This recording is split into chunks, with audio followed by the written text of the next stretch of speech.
رمضان نور رمضان۔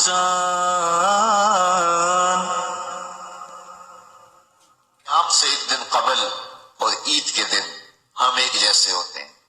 جہاں ہم رمضان سے ایک دن پہلے کھڑے تھے، عید کے دن بھی ہم وہی کھڑے ہوتے ہیں۔ تو پھر ایک مہینہ اتنی طویل محنت کی اور مشقت اٹھائی، بھوک اور پیاس کاٹی، تو پھر کیا فائدہ ہوا؟ آپ ایک ڈاکٹر کے پاس جاتے ہیں اور اس سے دوائی لیتے ہیں اور مہینہ بھر اس کو استعمال کرتے ہیں، اور مہینے کے بعد آپ ٹیسٹ کرواتے ہیں تو جہاں تھی بیماری وہاں کی وہاں رہی۔ تو پھر دو باتیں ہیں، یا تو ڈاکٹر نے دوا ٹھیک نہیں دی، یا پھر آپ نے دوائی کے ساتھ پرہیز نہیں کیا اور جہاں تھے وہی کے وہی کھڑے رہ گئے۔ تو ڈاکٹر کے پاس دوبارہ جائیں گے تو وہ کہے گا جناب اس بیماری سے نجات تو ایک مہینے کے کورس سے ہو جاتا تھا، تو آپ کو آرام کیوں نہیں آیا؟ آپ نے پرہیز نہیں کیا۔ تو آپ اس کو کہیں گے جناب ہم دوبارہ مجھے ایک کورس اور کروا دیں، لیکن پرہیز میں نے پھر بھی نہیں کرنا۔ تو ڈاکٹر کہے گا کہ نہیں جناب چھٹی کرو۔ اگر دوائی لینی ہے تو اس کے ساتھ جو احتیاطی تدابیر میں بتاؤں گا ان کو اختیار کرنا ہوگا۔ لیکن اگر کوئی شخص پھر دوسرا مہینہ کھاتا ہے اور احتیاطی تدابیر اختیار نہیں کرتا اور پھر ڈاکٹر کے پاس جا کہتا ہے جناب آرام نہیں آیا، تو ڈاکٹر پھر اس کو کہے چلو دوبارہ لے لو، تو وہ تیسرے مہینے بھی کھائے، چوتھے مہینے بھی کھائے، ساری زندگی بھی کھاتا رہے، احتیاطی تدابیر نہیں کرے گا تو جہاں صحت تھی وہی کی وہی رہے گی۔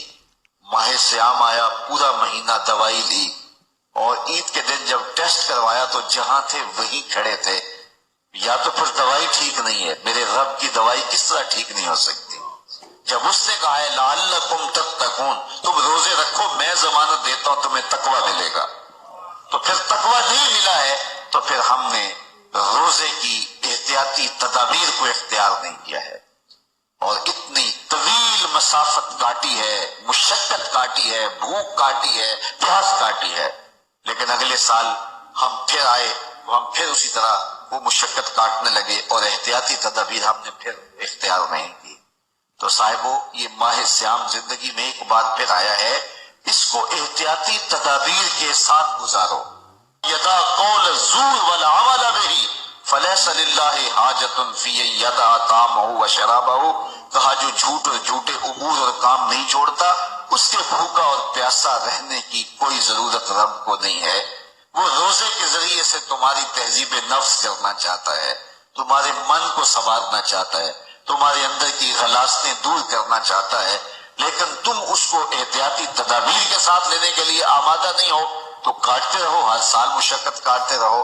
40 سال 45 سال 50 سال ہو گئے روزے رکھتے، ہر سال یہ ہوتا ہے کہ 29 شعبان کو جہاں کھڑے ہوتے ہیں 1 شوال کو بھی وہی کھڑے ہوتے ہیں، تو پھر کیا فائدہ اتنی مشقت اٹھانے کا؟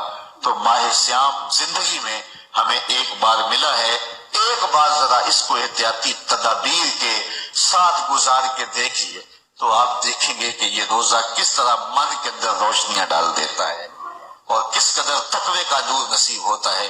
تو زندگی میں اس ماہ نور، ماہ سیام رمضان المبارک کو پوری احتیاط کے ساتھ، پورے حزم کے ساتھ، اور جو بتائے گئے اصول و ضوابط ہے ان کے ساتھ گزاریے۔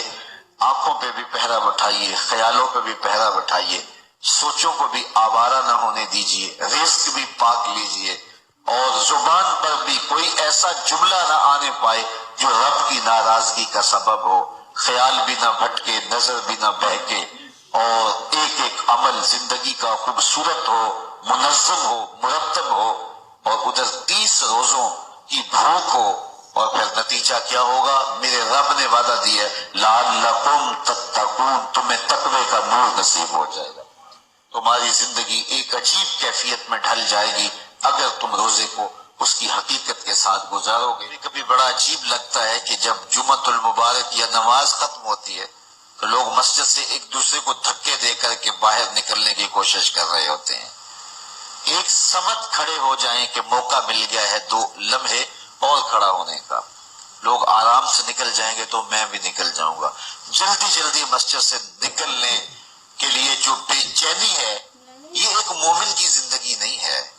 اس کا جی چاہتا ہے کہ جو ہے وہ زیادہ سے زیادہ میں مسجد میں وقت گزاروں، اور مومن ایک نماز کے بعد جب دوسری نماز کے لیے انتظار کر رہا ہوتا ہے مسجد میں بیٹھ کے.